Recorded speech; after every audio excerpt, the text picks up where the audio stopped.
Hey guys, welcome to C3 Current Affairs series and today's video lecture topic is Global Food Security Index। अगर हम global food security index की बात करें तो ये एक तरीके का परफॉर्मेंस इवैल्यूएशन है कंट्रीज का in terms of food security. तो बेसिकली अगर हम देखें तो पिछले हफ्ते global food security index 2021 10th edition जो था पब्लिश्ड हुआ और उसमें अगर हम बात करें तो इंडिया ने 71 पोजीशन जो है वो होल्ड करी है आउट ऑफ 113 कंट्रीज। अगर हम इसकी बात करें तो रिसेंटली ग्लोबल हंगर इंडेक्स भी जो था वो रिसेंटली पब्लिश हुआ था एंड इंडिया की जो रैंकिंग थी वो 101 रैंकिंग थी आउट ऑफ 115 कंट्रीज, जो कि बहुत ही पुअर मानी जा रही थी एंड इससे रिलेटेड बहुत ज्यादा डिस्प्यूट्स हुए थे एंड इंडियन गवर्नमेंट ने बेसिकली ग्लोबल हंगर इंडेक्स की मेथडोलॉजी पे क्वेश्चंस भी उठाए थे एंड ग्लोबल हंगर इंडेक्स की जो फाइंडिंग्स थी उसको मानने से मना कर दिया था। तो आइए बात करते हैं ग्लोबल फूड सिक्योरिटी इंडेक्स के बारे में। तो ग्लोबल फूड सिक्योरिटी इंडेक्स के बारे में अगर बात करें तो London based economic impact and Corteva agri science ने इसको इनिशिएट किया था इन द ईयर 2012। 2012 में इसका फर्स्ट एडिशन जो था वो पब्लिश्ड हुआ था एंड ये जो ग्लोबल फूड सिक्योरिटी इंडेक्स है ये एनुअली पब्लिश्ड होता है, ठीक है। एंड जो ग्लोबल फूड सिक्योरिटी इंडेक्स 2021 में पब्लिश्ड हुआ it was the 10th addition. अगर हम इसके बात करें मेथोडोलॉजी की, तो मेथोडोलॉजी की अगर हम बात करें तो किस हिसाब से कंट्रीज की परफॉर्मेंस देखी जाती है फूड सिक्योरिटी में, अगर हम बात करें तो ये चार चीजें कंसिडर करते हैं। सबसे पहला अफोर्डेबिलिटी ऑफ फूड प्रोडक्ट्स, दूसरा अवेबिलिटी ऑफ फूड प्रोडक्ट्स, तीसरी अगर हम बात करें तो quality and safety of food products. तो जैसे कि आपने देखा होगा कि फूड के ऊपर बहुत ज्यादा बर्डन आ रहा है पॉपुलेशन का, इस वजह से क्या होता है कि जो फार्मर्स होते हैं वो केमिकल्स या फिर इंजेक्शंस लगा के फूड क्रॉप्स ग्रो करने की कोशिश करते हैं और उस वजह से वो क्या होते हैं, कंटामिनेटेड हो जाते हैं या फिर दूषित हो जाते हैं और शुद्ध नहीं रहते हैं। उस कारण से ह्यूमन बींग्स की हेल्थ पे एडवर्स इफेक्ट पड़ता है। तो ये भी कहीं ना कहीं एक बहुत मेजर प्रॉब्लम आ रही है। फिर उसके बाद फोर्थ जो पैरामीटर है वो है नेचुरल रिसोर्सेज एंड रेजिलियंस। तो आज के टाइम में अगर हम बात करेंगे तो सबसे इंपॉर्टेंट चैलेंज पूरी दुनिया के सामने है क्लाइमेट चेंज। और क्लाइमेट चेंज के कारण क्या होता है कि रेनफॉल पैटर्न जो होता है वो डिस्टर्ब हो जाता है। रेनफॉल पैटर्न डिस्टर्ब हो जाता है तो उस कारण से हमारा जो फूड प्रोडक्शन है वो भी डिस्टर्ब हो जाता है और कहीं ना कहीं फूड प्रोडक्शन डिस्टर्ब होता है तो वो हमारी फूड सिक्योरिटी के लिए खतरा होता है। तो इस तरीके से जो है ग्लोबल फूड सिक्योरिटी इंडेक्स जो है इन ड्राइवर के बेसिस पे परफॉर्मेंस इवैल्यूएशन करती है।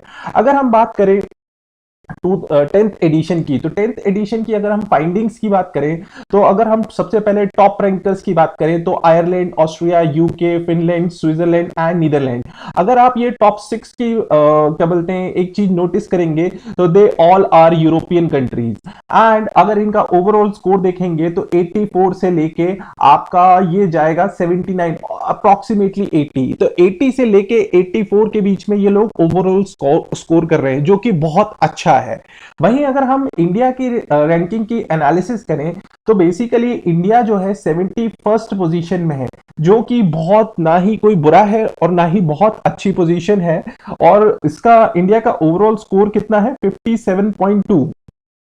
अगर हम इंडिया की परफॉर्मेंस जो है इनकी नेबरिंग कंट्रीज से कंपेयर करें तो म्यांमार जो है 72nd पोजीशन पे है, पाकिस्तान जो है 75th पोजीशन पे है एंड श्रीलंका जो है वो 77th पोजीशन है पे है एंड नेपाल जो है वो 79th पोजीशन पे है। तो अगर हम देखेंगे कि हमारे मोस्ट जितने भी नेबरिंग स्टेट्स हैं वो सारे के सारे इंडिया से लैग कर रहे हैं, बट जो हमारा मेजर नेबर है वो है चाइना एंड चाइना ने इस बार 34th पोजीशन जो है वो सिक्योर करी है, 34th पोजीशन सिक्योर करी है और इंडिया ने 71st पोजीशन सिक्योर करी है। मतलब India is lagging, far lagging behind the China. वैसे ही अगर हम और दूसरा देखें तो 2021 का जो इंडेक्स आया है उसमें सबसे ज्यादा अगर किसी ने इंप्रूवमेंट किया है किसी स्टेट ने इंप्रूवमेंट किया है तो वो है मलेशिया। एंड सबसे ज्यादा अगर किसी ने बैड परफॉर्मेंस रहा है so that was Rwanda. Rwanda ने -4.9% जो है उसका स्कोर कम हुआ है।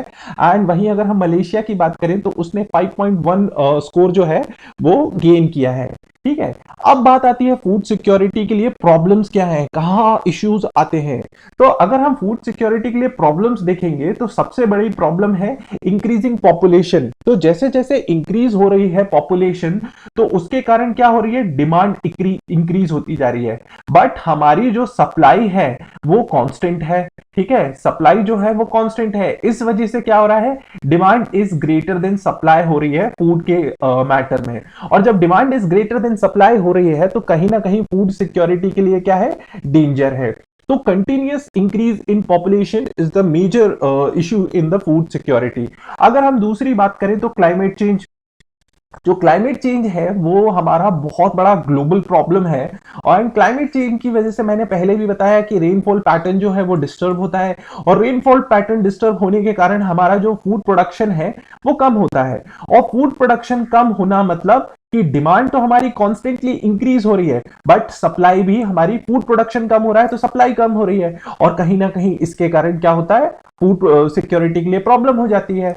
वहीं अगर हम बात करें सी लेवल राइज, तो सी लेवल राइज जो होता है वो बेसिकली ग्लोबल वार्मिंग फिनोमिना की वजह से होता है।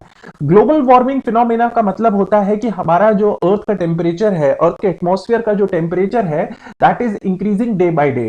एंड जब हमारे ग्लोबल वार्मिंग में हमारा जो टेम्परेचर है वो बढ़ता है तो उसके कारण से क्या होते हैं, ग्लेशियर्स मेल्ट होते हैं। ग्लेशियर्स मेल्ट होते हैं उस कारण से क्या हो जाता है, सी लेवल का राइज होता है। और सी लेवल का राइज होता है उसकी वजह से क्या होता है, हमारा जो लैंड रिसोर्स है वो श्रिंक हो जाता है। और लैंड रिसोर्स जब श्रिंक होता है तो हमारे पास फार्मिंग के लिए लैंड कम बचती है, तो उस कारण से भी फूड सिक्योरिटी की प्रॉब्लम आती है।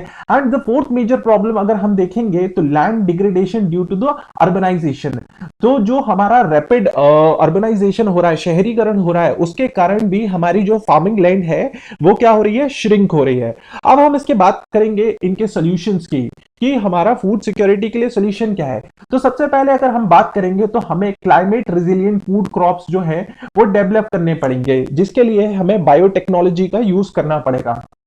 क्लाइमेट रेजिलिएंट के लिए हमें बायोटेक्नोलॉजी का यूज करना पड़ेगा। वैसे ही हमें हाई प्रोडक्टिविटी सीड्स जो हैं वो भी प्रोड्यूस करने पड़ेंगे।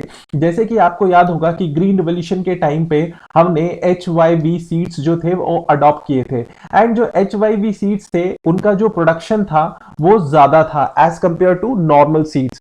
तो हमें कम एरिया में ज्यादा से ज्यादा प्रोडक्शन करना है, तो इसीलिए हमें हाई प्रोडक्टिविटी सीड्स चाहिए। एंड तीसरे अगर हम सोल्यूशन की बात करें तो हमें क्या करना है, to check the problem of land degradation. तो जितना भी हमारा शहरीकरण के अर्बनाइजेशन के कारण जो लैंड डिग्रेड हो रहा है उसकी प्रॉब्लम को कहीं ना कहीं हमें प्रिवेंट करना है। तो these are the some solutions for the problem of food security. अगर हम बात करें गवर्नमेंट ऑफ इंडिया के इनिशिएटिव्स की, तो गवर्नमेंट ऑफ इंडिया ने ईट राइट इंडिया मूवमेंट चलाया है, वहीं पोषण अभियान चलाया है जिसमें कि वो न्यूट्रिशन के ऊपर ध्यान दे रही है। वहीं बच्चों के लिए फूड फोर्टिफिकेशन प्रोग्राम चलाया है जिसमें कि बच्चों के लिए ऐसे खाना तैयार किया जा रहा है जिसमें प्रॉपर न्यूट्रिशन हो, सारे न्यूट्रिशन हो और उनको बैलेंस डाइट मिले। वैसे ही नेशनल फूड सिक्योरिटी एक्ट चलाया गया है, integrated child development services scheme चलाई गई है, and national innovation in climate resilient agriculture के लिए भी बहुत तेज गति से काम किया जा रहा है। तो ये पूरा एक ब्रीफ लेक्चर था ग्लोबल फूड सिक्योरिटी के बारे में। And global food security index जो है एक तरीके से इंडिकेट करती है फूड सिक्योरिटी के बारे में। आई होप ये वीडियो आपके लिए हेल्पफुल रहा होगा। अगर आपको अच्छा लगा तो please do like, share and subscribe, and मिलते हैं नेक्स्ट वीडियो में नए टॉपिक के साथ। Thank you so much.